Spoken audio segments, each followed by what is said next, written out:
Someone's empaths, it's not your fault. It's not our fault, right?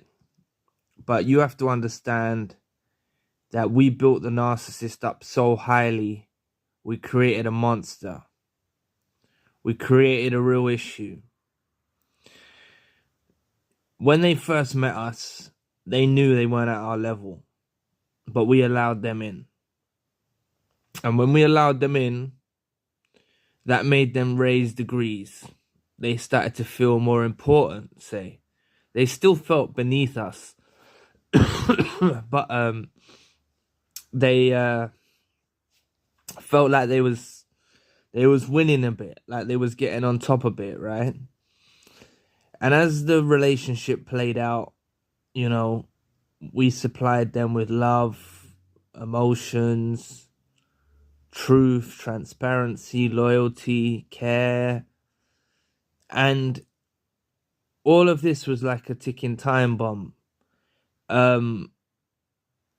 It built them up to actually inflate out of all proportion to the point that they started to look down at us. So the roles reversed. This is when the devaluation kicks in, the abuse kicks in. They got an inflated sense of self, right? It was all built on illusion. This stuff doesn't really exist, but in the mind of the narcissist, this is what's happening. You know, by us being with them, they felt important. They felt worthy. Like we made them feel this way. It's no fault of our own, because all we was doing was loving someone, supporting someone, caring for someone, doing the best we can for someone.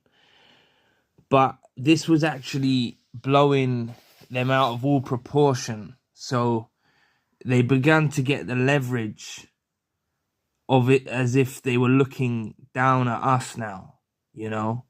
Like, we should be happy that we're in a relationship with them, and really they need to be thankful they were in a relationship with us, right?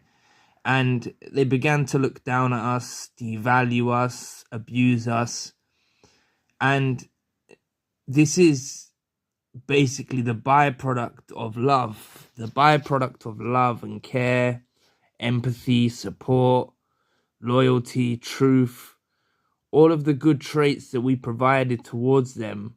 The byproduct of that was the narcissist started to grow exponentially at a rate that made themselves feel more important than us, more worthy than us. So much so they started to resent us and hate us and dislike us and look down at us, right? And it's not until after they jump ship, you know, they monkey branch to a new supply, they go back out into the world without us, they discard us, or we cut them off even, you know, they have to go back out into the world and start finding another supply. It's only then that the bubble bursts, right? They were in a bubble, right? We kind of built them in this false world where they felt like they were better than us, like they felt that they could always do better than us, they are better than us. And we created this kind of monster narcissist. We created this kind of monster. And it's a shame that, you know, our love, care, empathy produces this byproduct in the narcissist where they do get this sense of self-importance, and for some reason they grow exponentially at rates that are like wrong. You know, they're not reciprocating the love. They're not taking the love in. They're taking the love to their head. They're taking the compliments that we gave them to their head. Everything's going to their head and to their ego and making them feel like they're better than us, like they're more worthy than us. And it's just not the case. But the bubble does burst. After the relationship, the bubble bursts. They'll go back down to zero, level zero. and they'll realize that they were in this delusion, or they'll realize that we made them feel this way, and they'll desire us back because we're the ones that actually made them feel this way. But it's literally like creating a monster, you know. It's a shame that in this world you can't be transparent, honest, true, loving, caring without creating some kind of monster out of it. We did build them up so highly to the point that they look down at us. You know, this is, you just got to check how the dynamics shifted. You know, at the beginning, they were beneath us. At the beginning, they were reaching for us. And by the end of the relationship, we're begging for them back. And that just shows how quick the dynamics can change in a narcissistic dynamic relationship. How quick the dynamics can change. From them begging to be with us, more or less, really love bombing us and pushing to be with us, to us begging for them back at the end, right? It's crazy, right? You know, do not blame yourself, but I'm saying it in this video that we did create this monster. They can't handle our love. They can't handle our care. They can't handle it. It goes to their heads. It goes to their ego. They can't handle that love that we give because it's so pure and so potent. And that's why after, when the bubble bursts, these lot are like in desperate need to find a suitable replacement to provide them that supply that we used to provide them, which they don't usually find it, you know. It's only by coming back to us they find it. That's why we deal with the hoovers after years apart, months apart, years apart, whatever, you know. You get hoovers from them because we made them feel this way, and they know only we can make them feel this way. But they are monsters, you know. They are real monsters. That's what they become. That's what love and care, consideration, empathy, transparency, loyalty, pureness from the heart does to a narcissist, you know. Makes them literally developing out of all proportions into this negative, horrible person that begins to look down at everyone in their path. When really they were, at the beginning, you just got to think of how the beginning times were. They were like begging more or less to be with us. They were like really trying with the love bomb, really pursuing us, you know, non-stop messages, non-stop calls.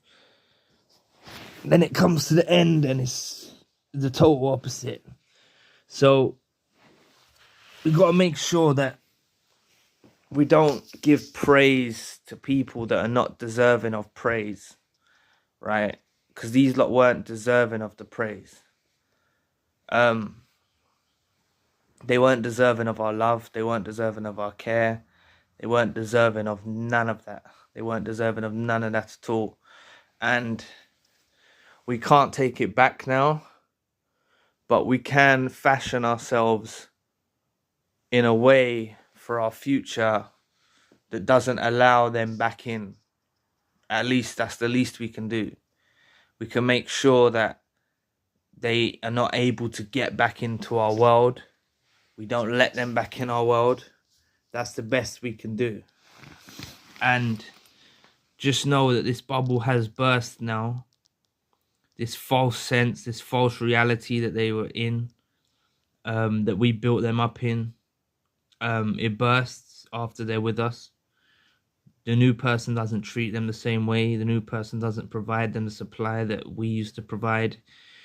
They don't feel that same sense of self with these new people.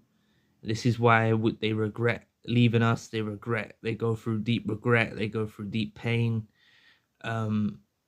We get myriad of hoovers, different times of the night, crazy times, weird hoovers, because they don't forget about us. And realistically, if we do let them back in, it's only going to be good for a moment, and then it's just going to go sour again. It's just going to go sour again. So just make sure in the future, watch who you give compliments to. Don't build people up. Like, this is the thing, right? They act so distraught and needy at the beginning, and so like lacking self-esteem in some ways. Beneath the mask, you can kind of sense that they don't feel right about themselves. So you build them up naturally, right? But these are broken people. We attract broken people. So don't be out there repairing all these broken people only for them to just build themselves up so highly that they start looking down at you and they leave us broken, right? That's just, it's crazy. So anyway, thank you for watching today. Please press the like and the subscribe button. If you'd like to donate to the channel, you can find the link in the description box. And if you'd like a one-to-one session with myself, you can also find the link in the description box. Currently, I've got a secondary channel, a spiritual channel. So anyway, I'll be back with another video soon. Peace.